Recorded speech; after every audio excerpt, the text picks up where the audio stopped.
Namaku Guntur, umurku baru menginjak angka 20. Aku seorang lelaki pekerja keras. Keras dalam artian yang sebenarnya. Iya, aku hanya seorang buruh pabrik onderdil sepeda motor di daerah Bekasi. Orang tuaku telah mewariskan sebuah rumah yang tidak terlalu besar, namun cukup nyaman untuk dihuni oleh seorang lajang seperti aku ini. Kedua orang tuaku memilih untuk tinggal di kampung halaman, menghabiskan masa tuanya dengan menjadi pedagang kecil-kecilan dan bercocok tanam di ladangnya yang lumayan luas. Di kampung ini, aku dikenal sebagai pemuda yang aktif dalam segala kegiatan, dari menjaga situasi kampung agar aman dan kondusif, juga perbaikan sarana, baik jalan maupun lingkungan sekitar. Aku juga sering melibatkan diri dalam setiap agenda kampung, sering diminta untuk menjadi panitia pemilihan, baik dari tingkat RT RW sampai pemilihan bupati. Pokoknya, apa saja aku terima dengan senang hati, selagi semua bermanfaat bagi sesama. Aku seringkali mendapat kerja lembur atau kebagian shift malam hingga pagi hari baru pulang ke rumah. Sehingga pada suatu kejadian yang tak pernah hilang dalam ingatanku, memusnahkan tempat tinggalku dan warga kampungku. Iya, kebakaran hebat yang terjadi pada malam awal bulan puasa itu telah membumi hanguskan rumahku, rumah warga sekitar, bahkan rumah-rumah yang jauh dari kampungku. Ratusan, bahkan mungkin ribuan rumah telah musnah dilalap si jago merah. Dan yang bisa aku lihat pada pagi harinya hanyalah puing-puing yang berserakan, perabotan rumah tangga peninggalan ibu, dan ranjang besi yang sudah berwarna hitam. Aku sudah tidak mempunyai apa-apa lagi.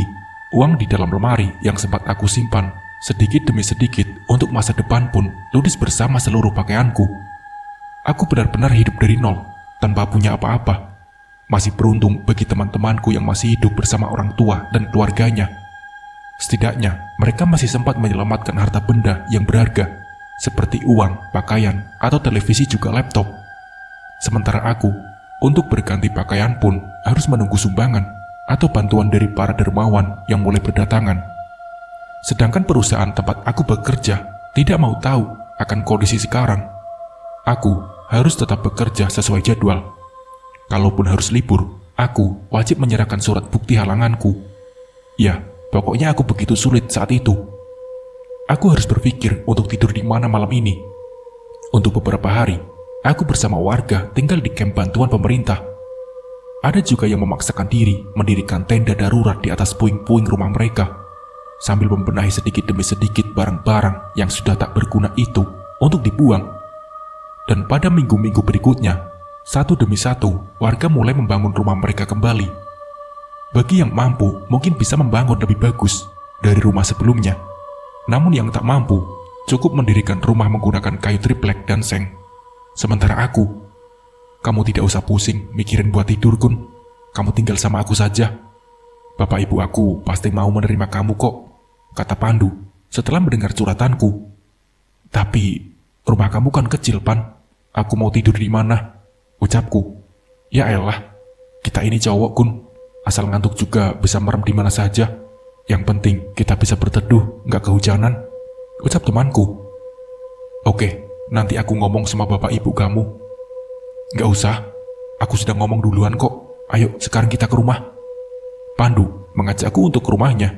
Dan setelah ngobrol ini itu, kedua orang tua Pandu menyuruhku untuk tidur bersama Pandu. Mulai malam itu, aku tinggal bersama keluarga Pandu, yang memang sudah begitu dekat sejak orang tuaku masih tinggal di sini. Mereka sudah menganggap keluargaku seperti saudara sendiri.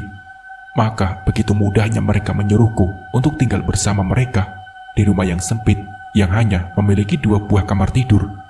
Tapi aku harus bersyukur. Setidaknya tidak usah repot-repot mencari kontrakan atau tempat kos yang akan menambah pengeluaran. Ternyata bukan hanya keluarga Pandu yang mempunyai rasa kasihan padaku. Erman juga mengatakan agar aku tinggal bersamanya saja. Toh rumahnya lumayan besar, dan dia hanya tinggal berdua dengan adik perempuannya yang bernama Wilda, yang memang pernah dekat denganku. Iya, aku dan Wilda sempat menjalin hubungan tidak resmi alias secara diam-diam. Aku sering mengajaknya untuk nonton film atau sekedar jalan bareng. Begitu juga dengan Wilda, ia sering menchat aku dan berpesan agar aku menunggunya di taman kota. Memang hanya sebatas itu saja hubunganku dengan Wilda. Aku tak pernah menyentuh tubuh gadis itu, selain bergandengan tangan saat menyeberangi jalan atau di tempat keramaian. Pendek kata, aku dan Wilda tidak resmi pacaran, namun kami sudah cukup bahagia bila dapat jalan bersama. Tapi aku gak enak lah sama tetangga. Masa aku tinggal sama adik kamu? Entar gimana pendapat orang? Kataku menanggapi permintaan Herman. Tapi tetangga juga kan sudah pada tahu kalau kamu sama aku itu bertemanan dari dulu. Lagian aku percaya kok sama kamu. Kamu gak bakalan macam-macam sama adik aku, ucap temanku. Kalau aku sampai macam-macam, tanyaku. Tinggal aku panggilkan penghulu saja, kan beres. Herman pun tertawa menanggapi guyonanku. Oke deh, nanti aku pikir-pikir lagi ya. Sekarang biar aku tinggal di rumah si Pandu dulu, jawabku. Begitulah percakapanku dengan Herman, yang sebenarnya membuat hatiku deg-degan. Coba bayangkan, aku tidur satu atap dengan cewek yang selama ini sudah aku kenal dengan baik dan sering jalan bareng. Sementara kakaknya, dia seorang sopir angkot yang selalu berangkat sore dan pulang pada pagi hari. Terus apa mungkin aku atau Wilda bisa bertahan untuk tidak melakukan hal yang negatif? Tetangga depan rumahku, yaitu Ibu Ratmi, yang rumahnya dulu paling besar, sekarang terbagi menjadi 5 bagian, berpetak-petak menghitung jumlah anaknya yang sudah berkeluarga. Malam itu Ibu Ratmi mengundangku ke rumahnya. Begini Nak Kun, Ibu melihat tanah bekas rumah kamu terbengkalai begitu saja, kotor dengan puing-puing dan barang-barang yang hangus, dan itu merusak pemandangan. Sementara di kiri kanan, depan belakang, semua sudah dibangun rumah kembali. Ibu Ratmi memulai percakapannya. Saya mengerti Bu, tapi mau bagaimana lagi? Untuk membersihkan bekas kotoran itu juga perlu uang, apalagi untuk membangun rumah kembali. Rasanya nggak mungkin Bu, jawabku. Iya, Ibu mengerti. Makanya Ibu mau menawarkan sesuatu yang barangkali kamu setuju, ucap Ibu Ratmi. Emangnya itu apa Bu? Tanyaku. Bagaimana kalau tanah kamu Ibu beli saja? Tentu saja dengan harga yang berimbang. Tapi kamu harus juga membeli bekas kamar mandi umum milik Ibu yang di belakang sana. Kamu bisa menambah pasangan bata, atau bisa kamu bikin tingkat, mengingat luasnya yang hanya 6 kali 4 meter. Ibu rasa kelebihan dari tukar tambah tempat ini bisa kamu pergunakan untuk biaya pembangunan nantinya. Dan Ibu yakin kalau tetangga juga pasti mau membantu gotong royong tanpa perlu kamu bayar. Bagaimana? Pikirkan baik-baik. Lebih baik tinggal di rumah sendiri, meskipun kecil dan jelek, daripada menumpang sama orang yang suatu saat nanti menjadi bahan omongan, ucap Ibu Ratmi. Dan aku menimbang-nimbang keputusan yang harus aku ambil. Semua yang dikatakan Ibu Ratmi memang benar adanya, dan rasanya aku tidak perlu berpikir lebih lama untuk mengatakan ya atau tidak. Beruntung bagiku, karena ada beberapa teman yang biasa kerja di proyek sebagai tukang, dan kebetulan saat itu dia sedang menganggur. Mendengar curhatanku kalau aku ingin merombak kamar mandi umum untuk kujadikan rumah, ia begitu antusias dan bersedia membantuku tanpa upah. Asal aku menyediakan kopi panganan dan sebungkus rokok. Aku juga membelikannya nasi bungkus untuk makan siang. Namanya Ahmadi, memang cekatan dan teliti dalam pekerjaan. Dalam waktu 1 minggu, rumahku yang kecil sudah rampung, dan hanya dia dan aku saja yang bekerja. Kamar mandi umum yang semula sudah berlumur dan banyak kosongan bekas kebakaran, kami kupas temboknya dan ditembok ulang. Tidak ada seorang pun yang menyangka kalau tempat yang terbengkalai itu kini sudah berubah bagaikan istana kecil. Benar, Ahmadi membuat rumah yang berukuran mini itu sedemikian detail. Ada pilar-pilar penyangga yang langsung menembus ke lantai atas. Meskipun lantainya yang hanya berlapiskan bondek yang ditutupi dengan triplek tebal, kemudian dilapisi keramik vinil. Ahmadi juga mengerjakan plafon dengan gaya minimalis. Pendek kata rumah miniku, ternyata banyak orang yang mengaguminya. Oh iya, untuk naik ke lantai atas, Ahmadi membuat tangga dari kayu bekas yang ia dapati dari tempat bangunan. Namun setelah diserut, ternyata kayu papan itu masih sangat baik dan kuat. Kemudian ia melapisinya dengan keramik vinil bermotif kayu jati. Aku sama sekali tidak menyangka kalau rumahku akan seindah ini. Dan sudah pasti aku sangat berterima kasih pada Ahmadi dengan memberinya sedikit uang. Sekarang, bekas kamar mandi yang tadinya terlihat kotor dan sedikit seram. Apalagi, aku juga sering mendengar kalau di tempat yang kini menjadi rumahku, dulunya memang angker. Sudah banyak warga sekitar yang memanfaatkan kamar mandi umum itu sering melihat penampakan. Iya, penampakan seorang wanita cantik dengan rambut panjang terurai hingga sebatas pinggang. Wanita itu selalu muncul mengenakan gaun merah dan berdiri di depan pintu kamar mandi. Sehingga orang yang kebetulan sedang menadai air dari keran sumur umum menjadi takut dan meninggalkan embernya dan tak jadi masuk ke sana. Sebenarnya, aku juga sudah was-was atau takut juga mendengar cerita mereka. Kebayang, lagi duduk sendirian di lantai atas, asik ngopi sambil merokok. Tiba-tiba saja ada suara atau sosok cewek yang tiba-tiba ikutan duduk di sebelahku. Tapi mau bagaimana lagi? Malam pertama, aku masuk dan tinggal di rumah baruku. Yakin aku tidak bisa tidur. Berkali-kali aku memaksakan diri untuk tidur, tapi tetap saja aku merasa gelisah dan guling-guling enggak karuan. Pas terdengar suara kokok ayam, mungkin karena capek bolak-balik badan, akhirnya aku bisa juga tidur dan hampir kesiangan berangkat kerja. Dan begitu juga malam-malam berikutnya, aku membiasakan diri untuk bisa tidur walaupun di penghujung pagi. Terkadang aku berharap dapat kerja bagian malam saja, agar aku bisa tidur di rumah pada siang hari. Karena menurut orang, tidak ada hantu pada siang hari. Minggu pagi, cuaca nampaknya kurang bersahabat. Gerimis kecil mulai turun, membuatku merasa malas untuk bangun dari tidur.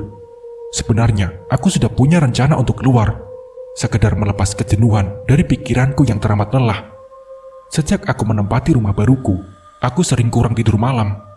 Rasa was-was, gelisah, dan deg-deg jantungku selalu aku rasakan. Dan semalaman, aku benar-benar tersiksa. Memang kebiasaanku setiap malam minggu, aku selalu keluar rumah. Entah menonton film di bioskop, atau hanya nongkrong di tempat keramaian. Menikmati malam panjang sambil makan di lesehan. Atau pas lagi tidak punya uang, cuma nongkrong di pinggir jalan sama teman-teman. Tapi semalaman memang aku benar-benar lagi malas keluar. Pertama, yaitu tadi, dompet kosong belum gajian. Dan suasana hati juga lagi tidak mendukung. Jadi aku paksakan mata ini agar terpejam. Hampir setiap saat aku melihat jam yang kupasang di tembok. Jarum jam sudah menunjukkan angka 11 lebih 15 menit. Aku menarik selimutku yang memang panjang hingga menutupi kepalaku. Namun pikiranku mengajak mataku untuk sedikit mengintip dari dalam selimut yang aku sibak sedikit. Jantungku berdenyut lebih kencang. Aku seperti mendengar ada suara langkah yang sedang menaiki tangga. Langsung saja aku merinding seperti orang terkena serangan demam yang mendadak. Langkah itu semakin terdengar jelas dan dekat. Antara rasa takut dan penasaran, aku memberanikan diri untuk mengintipnya lagi. Tubuhku seketika terasa kaku. Aku tak mampu menggerakkan tangan dan kakiku. Di atas umpakan tangga yang terakhir, mataku dengan jelas melihat suatu penampakan yang seketika itu juga menghentikan denyut jantungku. Sepasang kaki yang aku yakin milik wanita karena bentuknya yang indah, dan aku belum berani untuk melihat sampai bagian lainnya. Aku membaca ayat kursi dalam hati, meskipun dengan tidak teratur karena saking gemetaran. Benar, seperti yang diceritakan warga, kalau bekas tempat mandi umum ini yang sekarang jadi rumahku memang angker. Sering ada penampakan seorang gadis yang selalu memakai gaun merah. Namun yang aku lihat, sepertinya gaun itu tidak panjang hingga menyapu lantai. Iya, aku melihat sepasang betisnya dan tungkai kakinya yang indah. Berarti ia memakai gaun pendek sebatas lututnya. Entah sudah berapa ayat suci yang aku baca di dalam hati, karena aku percaya tidak ada hantu yang memangsa orang, atau paling tidak untuk membuat hatiku sedikit tenang. Keberanianku berangsur tumbuh, dan aku mulai memberanikan diri untuk melihat lebih ke bagian atas dari penampakan gadis penunggu bekas kamar mandi umum yang sudah fenomenal ini. Namun bersamaan dengan tumbuhnya keberanianku, aku melihat sosok itu berbalik menuruni tangga, sehingga aku bisa melihat bagian belakangnya. Dan benar juga apa kata orang, kalau perempuan itu memiliki rambut panjang terurai hingga sebatas pinggang. Setelah penampakan itu tak lagi terlihat, aku bangun dan duduk di tepi kasur busa yang tidak terlalu tebal. Sebab memang aku tidak memakai dipan atau ranjang, dan hanya menggelar kasur saja seperti layaknya anak kos. Terdengar suara ketukan di pintu bawah, dan dengan malas aku membuka pintu di lantai atas dan melongok ke bawah. Wilda, aku agak heran juga, mau apa cewek itu ke rumahku pagi-pagi. Tapi, iya, akhirnya aku turun juga dan membukakan pintu itu. Gun, kamu baru bangun tidur? Kemana saja semalam? Tanya Wilda. Aku terperangah juga dengan pertanyaannya. Rupanya dia masih punya perhatian sama aku. Aku tidak kemana-mana. Kamu ada perlu apa? Tumben ke gubuk aku. Aku membalas sambil memperhatikan dandanya yang rapi seakan hendak jalan. Aku bosan banget di rumah, Gun. Mau jalan tidak ada yang nemenin. Kamu punya rencana kemana pagi ini? Tanya Wilda. Kayaknya tidak ada tuh. Ya udah, kamu masak dulu deh, ucapku. Kelihatannya Wilda pun senang. Juga aku suruh masak, dan dia langsung ke lantai atas. Rumah kamu nyentrik banget, Gun. Ternyata kamu punya selera yang tinggi juga ya. Wilda memperhatikan interior langit-langit yang memang dibentuk sedemikian rupa oleh temanku. Kemudian Wilda melihat keluar dari balkon dan melanjutkan percakapan kami. Ini bukan rumah, Dak, cuma gubuk derita. Tapi lumayanlah buat tidur, balasku. Iya, padahal abang aku kepengennya kamu tidur di rumah aku, ucap Wilda. Ya, nggak mungkin lah, masa aku tidur di rumah kamu? Terus pas abang kamu narik, terus kita tinggal berdua. Apa kata orang, Dak? Ucapku. Ya elah, hari gini masih mikirin orang. Seumpama sampai kejadian kamu tidur bareng sama aku, terus kamu hamil, gimana? Yang penting kita sama-sama senang, Gun, ucap Wilda. Sebenarnya aku kesini mau tanya saja, gimana perasaan kamu saat tidur malam? Apa pernah kamu melihat penampakan cewek itu yang katanya penghuni tempat ini? Tanyanya. Oh itu, syukur deh dia nggak nanyain tentang perasaanku ke dia. Ah, yang bener, apa bukan karena kamu kangen sama aku? Aku mencoba mencari tahu akan perasaan hatinya. Percuma juga aku kangen sama kamu, Gun. Kamu gak pernah punya perhatian sama aku. Wilda menjawab sambil memanyunkan bibirnya. Bibir kamu bagus, Dak. Kataku tiba-tiba memuji. Jujur, kalau aku belum pernah mengatakan kalau dia cantik. Mau? Apa? Wilda memonyongkan bibirnya tepat dengan bibirku. Aku tersentak dan segera menarik kepalaku. Bukan Mukrim, kataku. Namun jari telunjukku menempel juga pada belahan bibirnya yang dioles tipis lipstik. Dan dari jari tanganku, aku merasakan desiran hangat yang mengalir melalui pembuluh darah hingga membuat jantungku berdetak lebih keras. Ada keinginan untuk menyentuh bibirnya dengan bibirku. Tapi entah kenapa, aku bimbang. Gun, bisik Wilda, pelan, dan ia memejamkan matanya. Kamu haus? Iya. Mau minum apa? Kopi, teh, atau air bening saja? Tanyaku sambil mengambil gelas dekat kasur. Sebel. Cowok kok gak ada romantis sama sekali. Ya udah, biar aku bikin sendiri. Wilda mengambil gelas dari tanganku. Kemudian dia membuat teh manis, lalu kembali berdiri di sebelahku, memandangi tetangga dekat yang sudah mulai dengan kesibukannya. Ada yang siap jogging atau punya rencana untuk pergi bersama keluarga untuk menikmati suasana minggu pagi yang sebenarnya kurang cerah alias murung. Karena langit di sebelah timur terlihat banyak gumpalan awan hitam yang menghalangi sang surya menyinari bumi. Kita keluar yuk, Wilda memecah kebisuan kami. Mau kemana? Tanyaku. Ya ke Ragunan kek, ke Ancol kek, kemana aja deh, ucapnya. Aduh, jauh banget. Motor aku gak kuat tahu, kantong aku juga kering. Gimana kalau kita ke Kalimalang saja, ucapku. Ngapain? Di sana banyak mobil loh. Sekalian kamu bawa buku dan pulpen. Kamu hitung deh berapa jumlahnya dalam 1 jam. Ceritaku sambil tertawa. Wah, gara-gara ketemu cewek penghuni rumah ini, kamu tidak jelas. Stres kamu, Gun, ucap Wilda. Ya udah, kamu tunggu sebentar. Aku mandi dulu ya. Ingat jangan ngintip, sebab kamar mandi aku belum ada pintunya, cuma pakai spanduk bekas partai, ucapku. Ngapain ngintipin kamu? Ntar aku pingsan ngeliat burung kakak tua kamu yang bergelantung tanpa celana, celetuk Wilda. Tapi pengen kan? Tanyaku. Pengen sih, tapi sudah mandi sana. Dari tadi aku nyium bau ketek kamu, ucap Wilda. Aku segera menyambar handuk dan meninggalkan Wilda sendirian di lantai atas. Tapi tak lama kemudian ia ikut turun. Aku menunggu di depan ya, serunya. Aku yakin dia merasa takut sendirian di atas sana.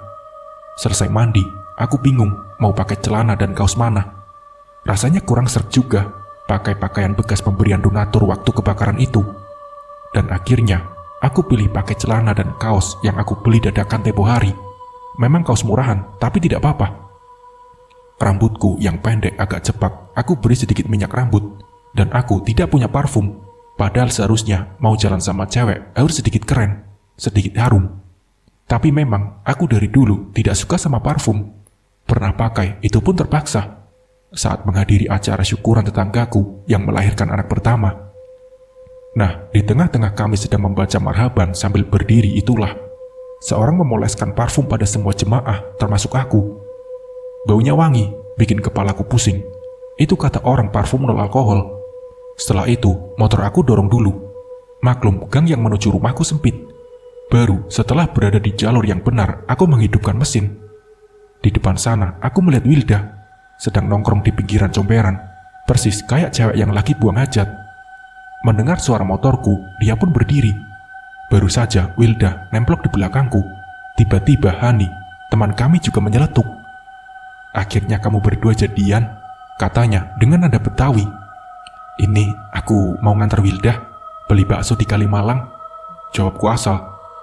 "Beli bakso jauh-jauh banget. Kapan di depan rumah kamu ada tukang bakso yang mangkal?" Hani memandang Wilda.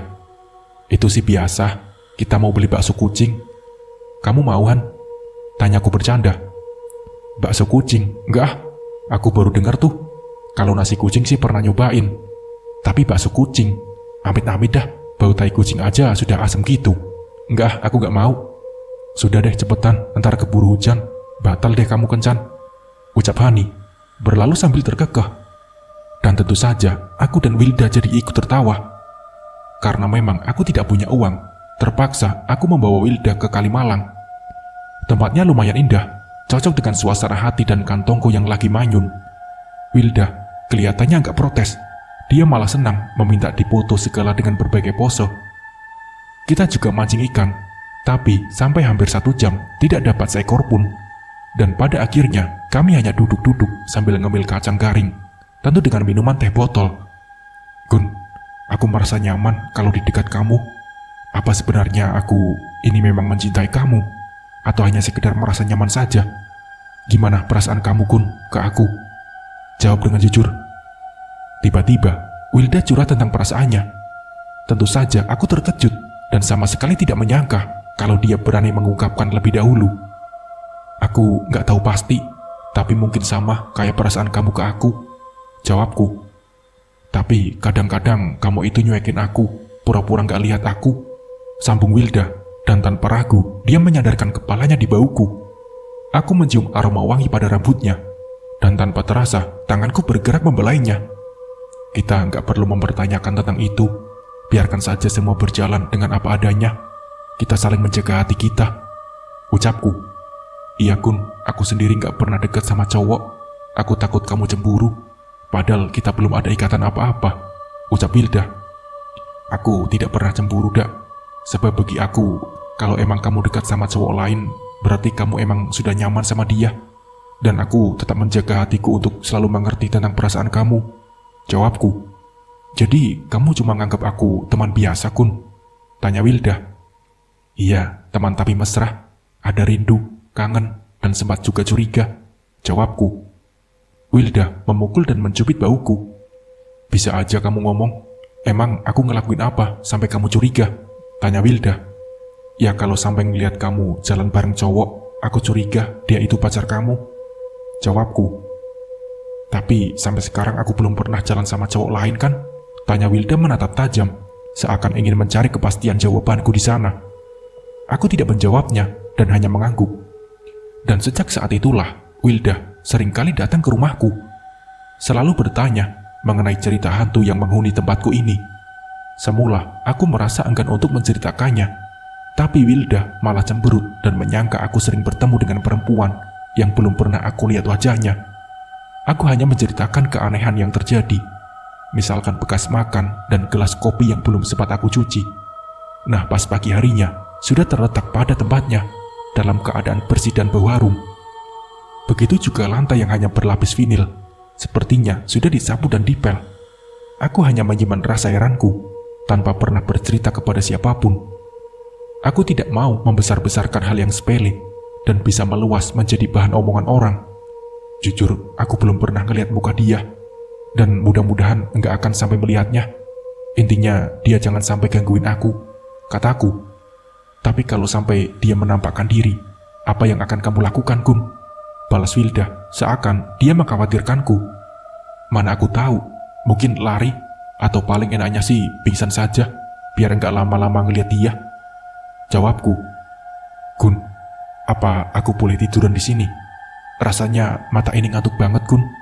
Ucap Wilda. Waktu kamu masuk ada orang yang lihat gak? Aku takutnya ada yang menyangka kita ini macam-macam, ucapku. Masa bodoh aku ngantuk. Wilda tidak menjawab pertanyaanku. Malah dia merebahkan tubuhnya di kasur tipis yang aku gelar begitu saja. Dan aku tidak bisa untuk melarang atau mengusirnya. Tak lama kemudian sudah terdengar tarikan nafasnya yang teratur lembut. Rupanya Wilda benar-benar ngantuk, sehingga dengan mudahnya dia tidur tanpa curiga jika aku akan berbuat yang aneh-aneh. Akhirnya aku terpaksa tidur siang di balkon sambil menikmati semilir angin yang tertiup cukup kencang. Malam ini kebetulan aku kebagian shift malam, maka jam 11 aku sudah siap untuk berangkat. Jam masuk kerjaku nanti pukul 12 pas dan pulang pukul 8 pagi. Selesai ngopi dan merokok, aku mengambil kunci motor dan mulai menuruni tangga. Dengan jantung berdebar-debar, perlahan aku menuruni tangga tanpa menimbulkan suara. Namun ketika pada anak tangga terakhir, tiba-tiba aku merasakan merinding. Kaki aku pun sulit diajak untuk melangkah. Rasanya berat dan kaku. Keringat dingin mulai mengalir dari wajah hingga ke seluruh tubuhku mendadak basah. Namun mataku masih bisa melirik ke arah sudut kamar mandiku dan tertutup spanduk partai. Aneh, spanduk partai itu kenapa berubah warna menjadi merah? Padahal sebelumnya warnanya biru. Dan setelah aku perhatikan dengan ekor mataku, ternyata itu bukan spanduk, tapi sebuah gaun merah. Apalagi setelah aku perhatikan lebih ke bawah, aku melihat sepasang kaki telanjang. Ternyata dia ada di sana. Dalam hatiku langsung membaca ayat kursi dan ayat lainnya, dengan harapan dia cepat lenyap seperti waktu itu. Tapi kali ini, pemilik kaki telanjang itu dan gaun merah seperti sengaja ingin memperlihatkan wujudnya. Dia keluar dari sudut toilet dan melangkah ke arahku. Aku tidak akan mengganggumu, asal kamu jangan pernah mengusik ketenanganku, gumamku dalam hati.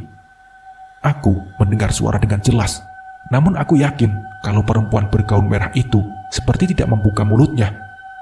Selanjutnya, ia seperti sengaja berjalan dan berhenti tepat di bawah lampu yang hanya 5 watt, seakan ingin memperlihatkan wajahnya. Masya Allah, wajahnya begitu cantik dengan matanya yang redup dan bibir sedikit membiru. Cantik namun menyeramkan. Dan beberapa saat kemudian, makhluk perempuan bergaun merah itu pun lenyap dari pandanganku. Tubuhku mulai kembali dapat kugerakkan. Aku mengucap istighfar berkali-kali. Dan dengan langkah gontai, aku keluar rumah mendorong motorku hingga ke jalan depan. Aku benar-benar tidak menyangka kalau apa yang aku takutkan ternyata benar-benar terjadi. Sehingga di saat aku bekerja pun, pikiranku masih terbawa suasana tadi. Suasana yang membuat jantungku serasa copot. Aku seperti mati berdiri, hanya bisa memandang tanpa bisa menggerakkan anggota tubuhku. Jadi pikiranku untuk lari atau pingsan sama sekali tidak kesampaian. Dan setiap kali melihat pekerja wanita yang juga kerja di bagian yang sama denganku, aku merasa was-was. Apalagi Endah, gadis yang baru keluar SMK dan langsung bekerja di sini, seringkali memakai baju merah sebelum berganti seragam pabrik. Pokoknya aku curiga dengan cewek yang pakai pakaian berwarna merah. Aku takut sosok itu menghantuiku dimanapun aku berada. Kenapa kakak ngeliatin aku terus? Tanya Endah, namun bibirnya tersenyum. Gak apa-apa, kamu cantik, balasku asal. Kakak bisa saja menghibur. Orang kulit aku buta kayak gini dibilang cantik. Apa mata kakak rabun atau katarak? Ucap Endah. Cantik itu gak harus berkulit putih, Endah, kataku memuji. Endah tidak menjawab lagi, sebab kebetulan seorang mandor lewat di samping kami. Begitu juga saat aku sudah kebelet pipis. Di saat sudah di deretan toilet yang berjajar, aku ragu untuk membuka pintunya. Dan ternyata